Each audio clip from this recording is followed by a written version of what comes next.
Greetings, everybody. Welcome to WCL's Dine-In today. We're excited to have you join us for lunch, and we're going to be here with Beth Friedrichs, and she's going to tell us a little bit about one of her favorite recipes. So Beth, tell me a little bit about this. I think this has some family history.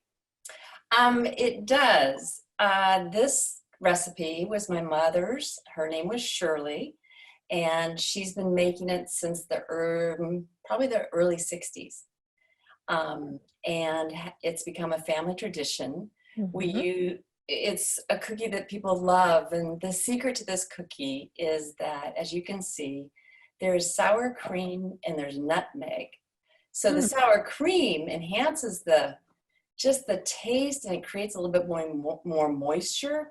And the other thing about the cookie is that it looks like a traditional Christmas cookie, a cutout, or holiday cookie, I should say. Mm-hmm. And, but they're just so good. So I highly recommend it.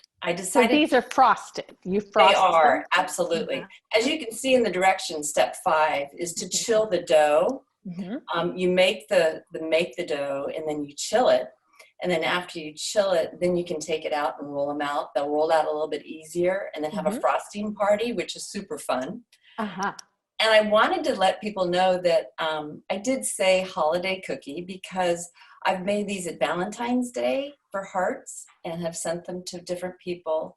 I've made pumpkins at Halloween. You can make orange frosting with little green. I've actually made, the 4-leaf clover. So sometimes you can find shapes that are really fun and unique to try. Mm-hmm. And it's just such a good cookie. Maybe we need little home cookie cutters right now for sweet home cookies. Yeah, right. A little chimney or something coming up of a little fireplace. But one of the things, those of the people that are just joining us out there right now, you've landed at WCL's Dine-In today, and we're really excited that we're going to be talking about coaching here.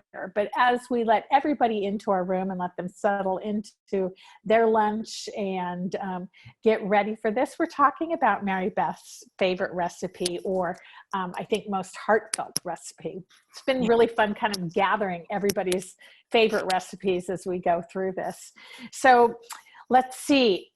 Big batch, what do we make when we make this? Do we have 20, 40, 80 cookies?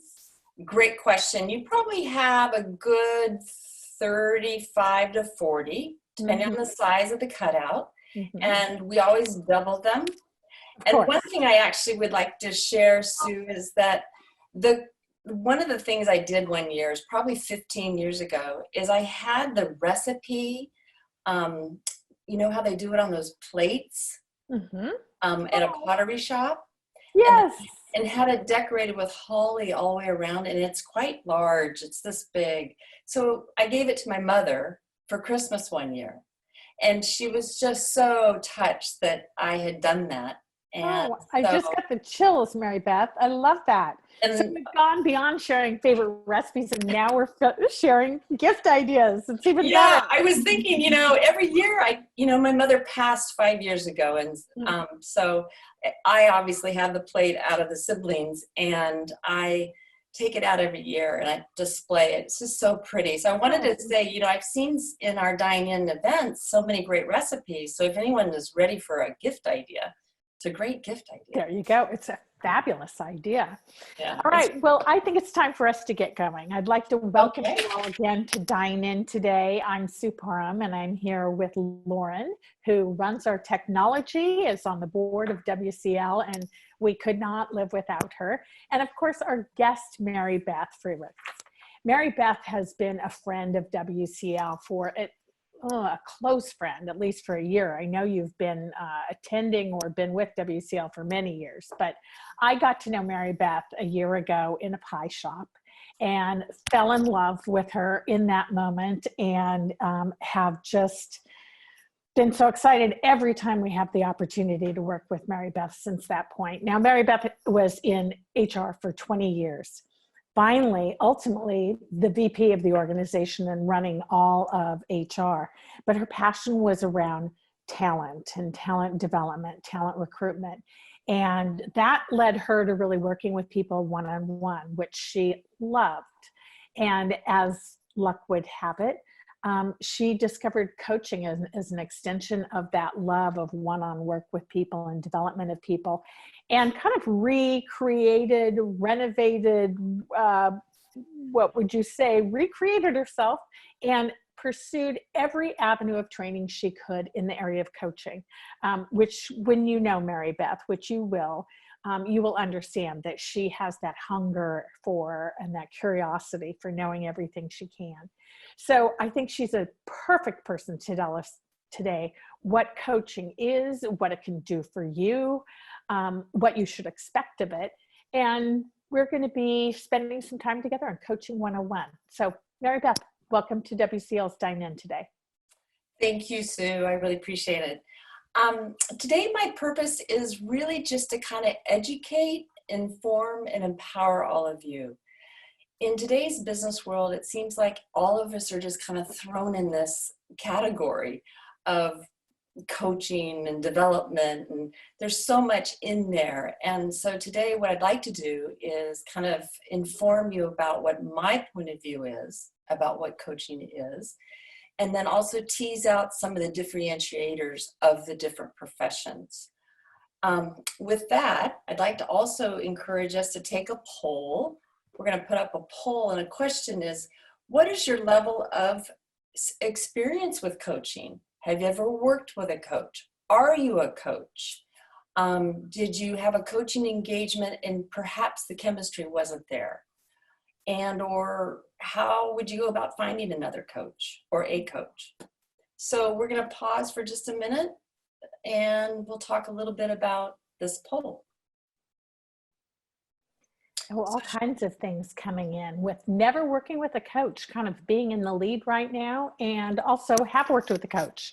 So those two things are kind of coming up at the highest level. I've never worked with and I have worked with. So it's interesting. Oh, that's great. Yeah. Okay. We have a little something for everybody on this poll today. Good. Should I move on from here, do you think? Sure. Let's go forward. Okay, great. And I can't see, let's see, I'm going to make sure. There we go. So as Sue said, just a quick, snapshot of my background and kind of where I am today. I moved into coaching 10 years ago, and I've been coaching for the past 10 years. I worked in HR, every capacity from recruiting to outplacement and everything in between. I would have at least over 1,500 coaching hours. I'm a member of the International Coaching Federation, which is a governing body for all the coaches. And the Hogan assessment is the assessment I chose to use with my work. And so I am Hogan certified as well. Mary Beth, would you like to see the results on screen here? We could, sure. Okay. Will everybody get a chance to see it? I think so, everybody. I am a coach. I have worked with a coach. Oh, good. I have worked with a coach, but the chemistry wasn't great. I wonder if a coach get into the next step. I have never worked with a coach. Great. I'm interested in becoming a coach. Oh, that's great. We have a little bit of everything. Yes. That'll be good, because any of you that are experienced too, working with a coach, or any of you have questions, please chime in. That'd be great. So thank you. And I should say that I would like you guys to feel free to use the chat box throughout this presentation. Mary Beth will most certainly take questions at the end, but if she's talking about something and you want to know more, tell us, and we can make sure we represent your interests and get everything out of her to make this the best half hour for you today. Thanks, Mary Beth. Great. So as I said, it seems that we're all being chunked together in this profession, and I wanted to kind of address that a little bit deeper. And also, people are calling themselves coaches, and some people are not certified as a coach, but they're certified in other professions. So just kind of exploring that and teasing it out. So what is professional coaching? I'm actually certified as an executive coach. For today's experience, I wanted just to say your profession, what is professional coaching? And what it is a process and a development plan to help you identify your own solutions to your coachable issues. And I really want to drive that point about your solutions. It's not what I want for you, it's what you want for yourself. And working with a coach is about raising your awareness, like, aha, I do this, and shifting your current pattern into thinking better ways to evaluate your situation and discover new possibilities, the world of possibilities. And a quick pause, I was thinking about this morning, is a book recommendation. Can they see this book? They sure can. So this book. The book is The Art of Possibilities. It is by Rosalind Stone Zander and Benjamin Zander. Some of you maybe have been exposed to this book, but they do a beautiful job of shifting our paradigms and our belief systems about what could be possible for you. What's a new possibility? When I went through my executive coaching program, I was first exposed to this book and also a video, and I still use it with my clients. And I actually would recommend it as an audiobook because he was the Philharmonic conductor of the Boston Philharmonic. And so he blends his music in the world of possibilities. So again, what I'm just recommending is that, when you're working with your coach, you're really raising your awareness to what other new possibilities could we discover. And especially right now with the way of the world, we're going to have to be thinking out of the box about possibilities. Yeah. The other thing with coaching is it's client driven, not the coach. The coach doesn't drive the agenda. The client does. It's really inspirational work, helping to enhance your leadership. We probe deeper for lasting solutions. So many people are certified in the professions on the slide deck: therapists, consultants, mentoring, and training. And, I want to just kind of tease out a little bit about what my belief and how I was educated from this point of view is therapy is more of a look back of my family of origin. And what are some of the beliefs I gained growing up and how are those coming forward? So I would be working with a therapist who's certified and trained professional for those kinds of issues, if I needed to do that kind of work. A consultant would be possibly someone who's an expert. I have a leaky faucet and I need an expert plumber to come in and solve my problem. Please stop the leak. So, it's a diagnosis of a situation and fixing the problem. Mentoring. So you want to work with a mentor. Deep in my professional background, a core competency, not necessarily proud of, but is I have done a lot of outplacement and I've done a lot of layoffs and I have unfortunately had to close some organizations. So that's a skill set. So if we were working together because you were looking for a mentor, I could help shadow that. I could help share some wisdom. It would be something something you would gain in a mentor relationship. And then training is, like Sue's example is you have a skill set in something and you're going to transfer that into me, hopefully, and it's a skill, right? So just a little bit of differentiators of what those things are. And also you'll find today, many coaches are also those things. So you could have a consulting practice and a coaching practice. You could be a therapist and also a coach. I know a lot of therapists have become coaches. I think the key is if I am coaching, I've got that hat on. And when I need to consult, I'm going to ask you permission. I have some wisdom I think could be helpful. Would it be important for you to hear that now? Or do you want us to keep moving forward in our engagement right now? So I think it's good to have that differentiator and to know it. Because sometimes if you're working with a coach, you might want them to just tell me the answer. And so get the permission. Yeah, that's really interesting. We were kind of talking about this the other day because I had a brief experience with something in between, I think, coaching and consulting, working with someone to develop skills. Yeah. And it became very clear to me that I'm not a coach. I do not have coaching skills. I have consulting skills. I have training skills. Uh, but I probably need to do therapy to understand why I can't coach. I can't keep my mouth shut, right? So it became really clear to me, though, Mary Beth. I mean, this is no joke. I couldn't hold my tongue. And so, yeah, you know, I kind of stepped away and said, I think I don't have that talent. So. well, it's in, you know, the poll who said I'm possibly becoming a coach. I think I was sharing with you, Sue, that one of the things in the training is, you know, I came to the Hudson Institute to do my work, and I had 20, 25 years of experience of trying to answer questions, and I had to shed that skill set. And then you have to be like a beginner, you know, and I have had to embrace the beginner mind, because that's not what it was about. Yeah. And then over time you pick it back up and you put it back on and you have your skill set. But yeah, point. It's not a skill set everyone can do, for sure. So that's a little bit about what professional coaching is.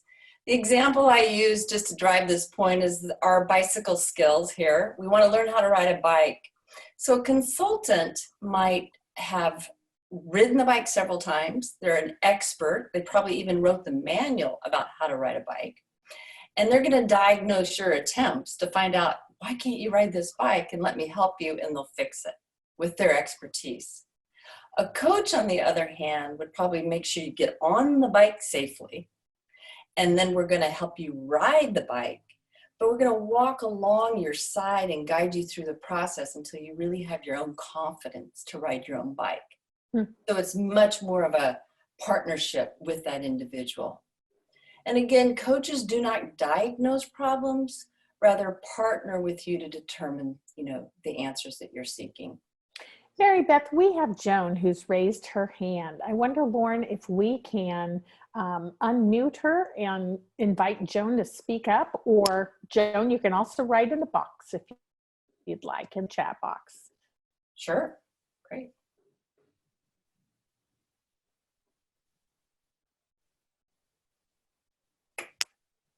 I'm not seeing anything. You're not unmuted yet, Joan. So, oh, here she is. Oh, wait. She says, sorry. No question. But it's really good to experiment with all these buttons down here, you guys. So if you do have a question and want to raise your hand, don't hesitate to do so, because that's part of what this is all about. We're not perfect. We certainly don't expect our audience to be perfect. So moving forward from there on the bike, Mary Beth. Great, good. So what is the coach in the coach's role? Again, the coach is to help you do discovery, clarify, and align what the client wants to achieve. We want to encourage the client and really do some self-probing and discovery. What's true for you today in your 30s, in your 40s, your 50s, 60s, and beyond, it shifts with those life chapters. And so it's important to really probe that, you know, the belief I was carrying around in my 30s might not serve me in my 40s and 50s and beyond. The coach is going to identify the biggest challenges that are in your way for change. You know, what are the boulders that are standing in your way? What are coachable issues? And I just want to tell you a little success story here on coachable issues, because when you're working with a coach, you're going to hear that term. One of my clients here in Portland was a gentleman. He's a VP of engineering, public traded company, had about 500 engineers. The corporate office was in the Bay Area. And he was always nervous speaking with his team. Brilliant scientist, brilliant at what he did. But that whole presentation and leading teams, just, you know, all the nerves that it caused for him. And he wasn't very effective. And so we thought, well, is the issue his executive presence? Is it confidence? What is it that we really needed to unpack and work on together? And so after 2 or 3 year sessions, we were just not quite figuring out what it was until he said, well, I am a musician and I perform a lot. And I about fell off my chair. And I said, great, tell me more. And he was a keyboardist and go on stage, and it's a big known group. but he was always nervous. So I wanted to figure out, how could we take that success he has and package it so he can use it when he goes in front of his team, or he has to fly down to Palo Alto and present to the board of directors. And what he does is he puts on a fedora hat. And so when he goes on stage to perform, he always has the hat on. So we had him practice in our action plan, which is the fourth bullet. You know, what is the action plan? How often can he practice? How often can he do this? Where he was going to lead a team meeting, and before he did it, he just took the analogy of, let me put on my hat, and it helped him line up into his own personal power, and he could present so much better. And so that was an anchor. Yeah, so a coachable issue, that's kind of an example how it takes a lot of probing and discovery to tease it out. And then you can figure out what it is, and then you work on it every week in your engagement. And so he would come back in his next session and say, good grief, that worked. That's pretty cool, right? And so now that, I mean, that was years ago that I coached him, but I still remember it, and I know he will too, because he probably still does that, you know. So that's a little bit about what the action, you know, taking a coachable issue. Does he pretend put it on, or? Sure. Yeah. Really? Absolutely. So he just goes through the motion and thinks about what it gives him in terms of presence and confidence. Absolutely. And we have thousands of those little gestures that all of us could do. I have several in my hip pocket that I've used for my own work. Tell us a couple, just for fun. Well, I tend to also pinch myself, a gentle pinch between my thumb and my my finger. Mm-hmm. And it's a good reminder of a few things. And that is to pause and to use my voice. Yeah. Okay, good tip. So they're called anchors. For those that are coaches on the phone or on the presentation, they'll understand it's a typical term. It's like, let's create some anchors, because what you want is for folks to be successful without the coach. Mm-hmm. So, you know, you want to be able to walk away from a client and they still are left with some of those really great nuggets. Super important. Back to the slide here is hold the client responsible and accountable for what they want. Oftentimes clients will say things, oh, wouldn't it be great if I could do this or that? And a coach is going to remember those things and help tease those out. So maybe they'll come true. And then the final thing is, so oftentimes our head's telling us one thing and our heart's saying something else. And so when you do work with a coach, a lot of the work is about aligning that so that the head and the heart are aligned. And so you can successfully go out and do the things you really want to do. So that's a little bit about what the coaching role is. And then this next... I'm curious, I just want to ask the audience, if you could pinch yourself between your thumb and remind yourself to have one thing go away, I'm curious what it would be. If you guys can just enter in the chat box, how could we all use that? I've been thinking since you said that, wow, there are things I do, not breathing, using my voice. There's a million ways I could use that.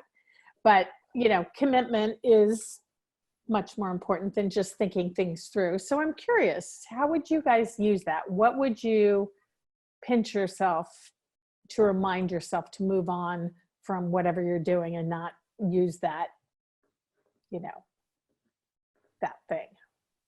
That was so poorly said, but you know what I mean. All right, Mary Beth, take us forward. Great. Okay. So you might be wondering, why do people go to coaching? What are they seeking and what are they looking for? And this is just some data that was recently taken from the International Coaching Federation that I thought I would share. And that is 43% are seeking individual performance, you know, to optimize their performance. You know, with my client story that I shared earlier, his performance skyrocketed because he was confident now and not as nervous in front of his team and when he had to go present to the board as well. Improved communication skills, increased productivity, expand career opportunities. I'm a manager. What can I do to expand my opportunities to lean into maybe going to the next level if I really wanted to, and maybe even the level above that if you really wanted to. Increase self-esteem, self-confidence, work-life balance. I think that's going to be really heightened over the coming years. I think the word balance is actually going to not be used. I might be sent to say something like blending. I think we're going to see a lot more of our lives blended.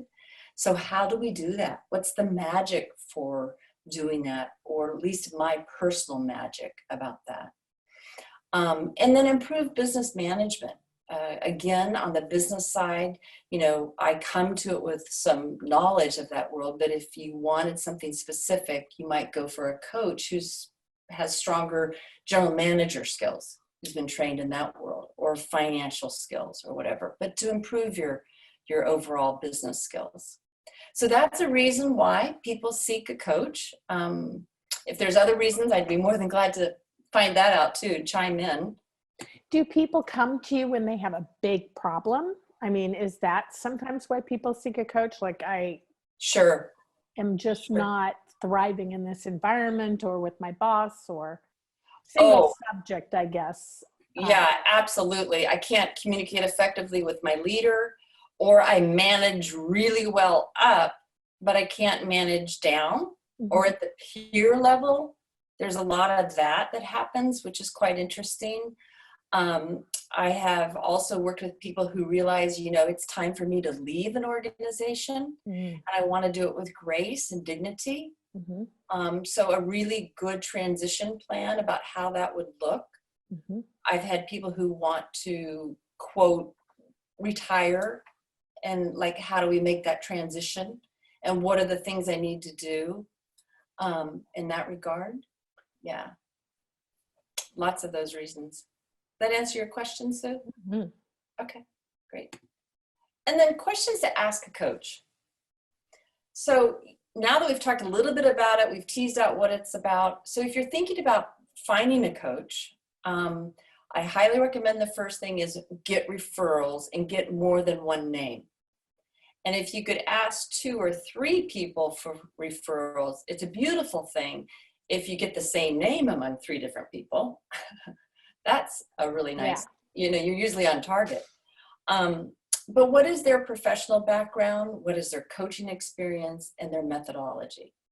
Most of my work is either 6-month contracts to year-long contracts. I have a coaching process that I call the Changing Lanes, which is the driver group, Changing Lanes. So I have a whole methodology. I use a lot of tools from my background. So and every coach has those. So dig deep, ask them. And is there a good chemistry? If in doubt, don't engage. It might not mean that they couldn't be a coach for you in the future, but you might want something different right now, and that's all okay.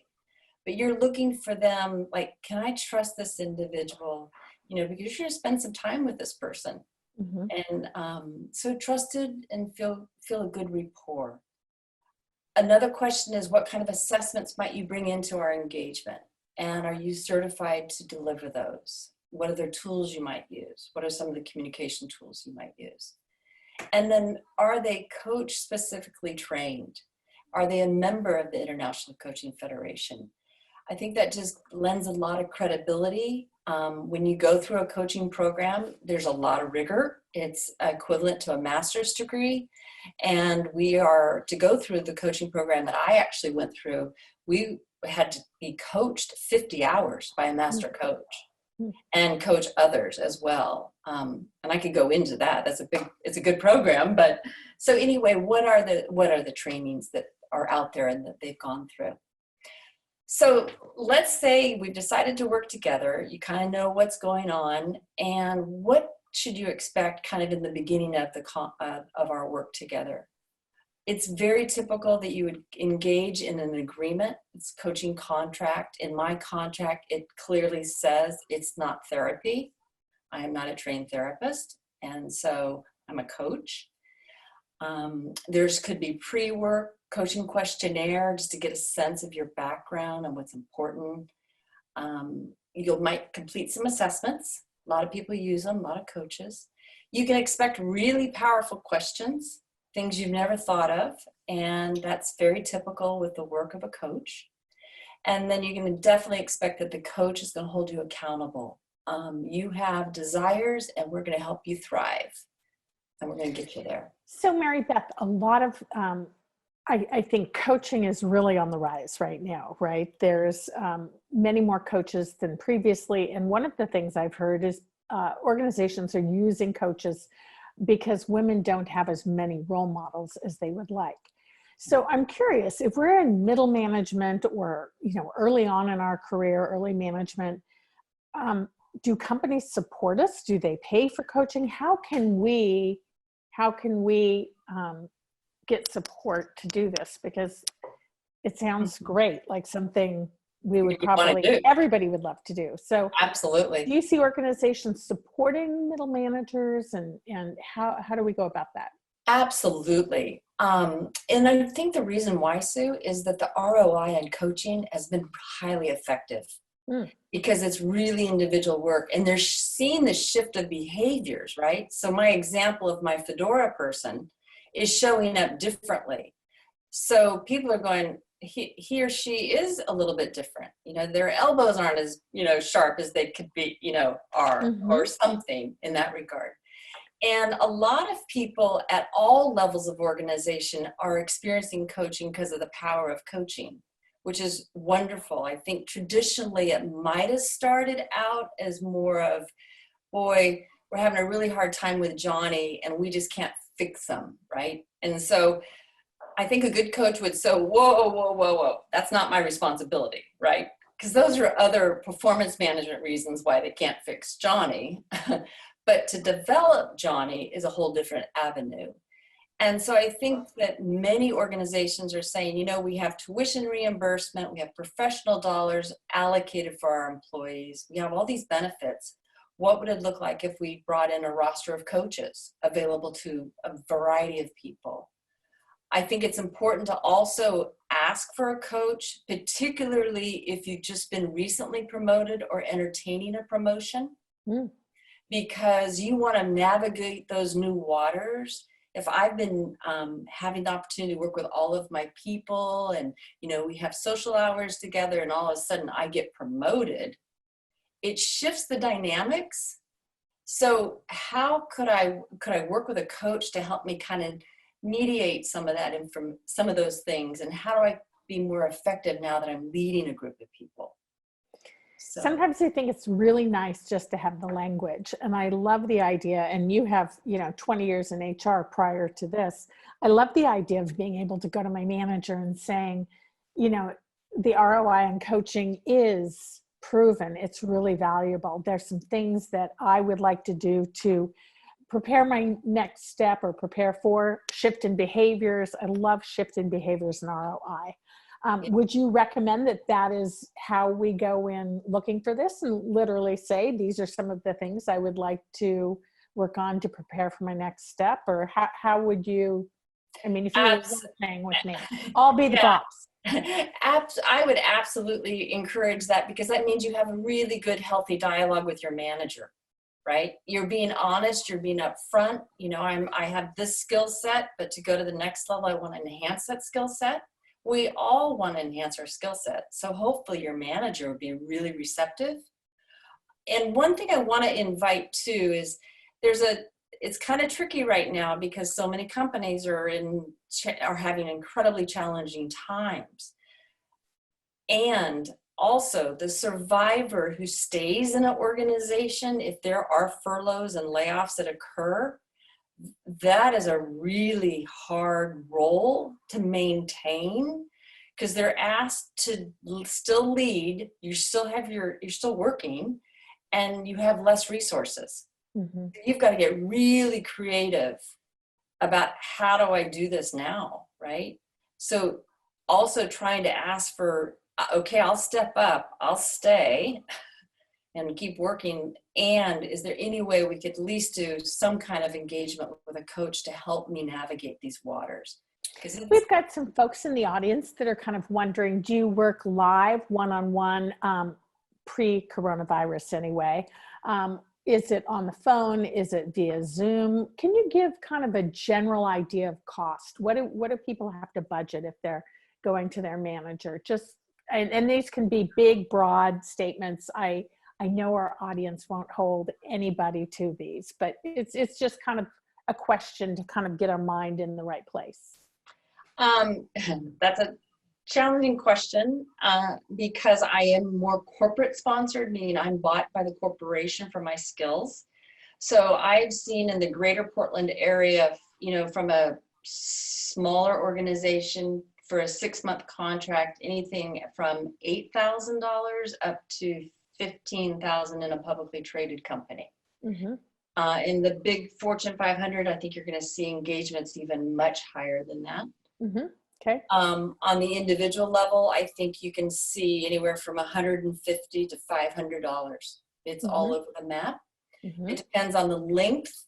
It depends on how many sessions, Mm-hmm. and on the number of assessments.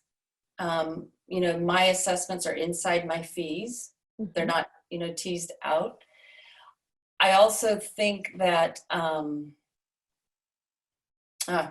it's spaced me. I can't remember what I was going to say. And what it looks like live, or is it? Right. I mean, Zoom, I suppose now, but well, it's been all over the map in my 10 years. Usually for the chemistry meeting, I've been flown down to San Francisco and I've flown to Alaska for that first initial, and I've driven to Hermiston. Oh, wow. So it really varies, but usually, like if it's a 6-month engagement, there's going to be a meet to make sure the chemistry is there, both with the potential client and the sponsor, Mm-hmm. right? And in those engagements afar, I've also gone back at the end to wrap up. Mm-hmm. Some of the work in those situations then were done on Zoom, conference calls. I actually like conference calls. I like it a little better than Zoom because some people really want to see the individual. However, when you're on a conference call, if you're dedicated to your coaching, you can go really kind of deep Mm-hmm. and really get to the juicy stuff. So it's all over the map. And in a 6-month engagement, it's probably every other week, bi-weekly. And then again, in that action plan that we put together, there's going to be steps, homework to work on. You might listen to a TED Talk, you might do a reading, you might just practice, right? Putting on your fedora. Uh-huh. Yeah. So if there are any questions out there, now's the time to kind of start shooting those in so we can make sure Mary Beth can address those. So 5 minutes, and I guess it's time for us to start winding it down, Mary Beth. Okay, so I wanted to just add some questions. These were just some questions I was thinking of as I was putting my slide deck together to just kind of help you kind of tee yourself up to what might interest you in using a coach. And a coach might ask you something like, what is missing right now from work? What's missing in your work right now? If you could change just one thing with your work, what would it be? So what would be what could unlock it, to get you to be thriving more, or using your voice more, or leaning into difficult conversations, or just how to set expectations with your employees, or to enter into those kinds of conversations? Or how could I be, if I could develop my people even more, what's standing in my own way, right? To develop my team more.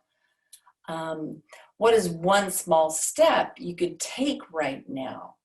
Because it really, to shift our behavior, we have to raise our awareness of the issue first. By golly, I do this. Mm-hmm.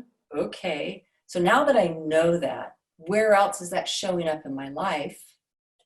And how can I start tweaking it, one small step, so I can stop doing that, so that my new behavior would serve me better and serve my team better.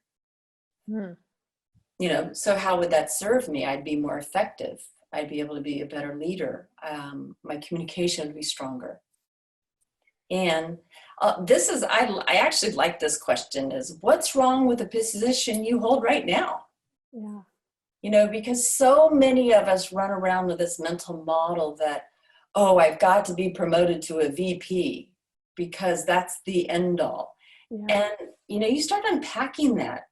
It's not that easy to do. Mm-hmm. And it requires a lot of you and a lot of sacrifices. And if you're about ready to, you know, if you're male or female and you're in your prime of having a family, do I really want that right now? Maybe not. Maybe. I mean, you know, or am I sandwiched, right? Like, am I caring for my elderly parents and I also have potential people at home? You know, what's right for me now? It might mean you should stay right where you are and enhance your skill set and try to go more laterally or horizontal, if you could, versus up, you know, because where do you want to be in the future? So those are great questions. They're huge questions. Yeah, so they're good and they're powerful, but I just wanted people to kind of get a sense of maybe questions that might come up when you're working with a coach and get a little flavor of what it's like. All right, well, thank you, Mary Beth. I think, let's see, we are at our time within 1 minute. So I want to thank everybody for joining us today at Dine-In. It's been wonderful to meet with you. If you want to find Mary Beth, you can find her at the email here below. If you want to find WCL, you can find us at womenscenterforleadership.org. And we are here every Tuesday and Thursday for Dine-In. We really hope that you will join us again for lunch in the near future. Thank you, Lauren. Thank you, Mary Beth. It's been wonderful being with you today. Great. Thanks, everybody. Bye-bye. Bye. Bye.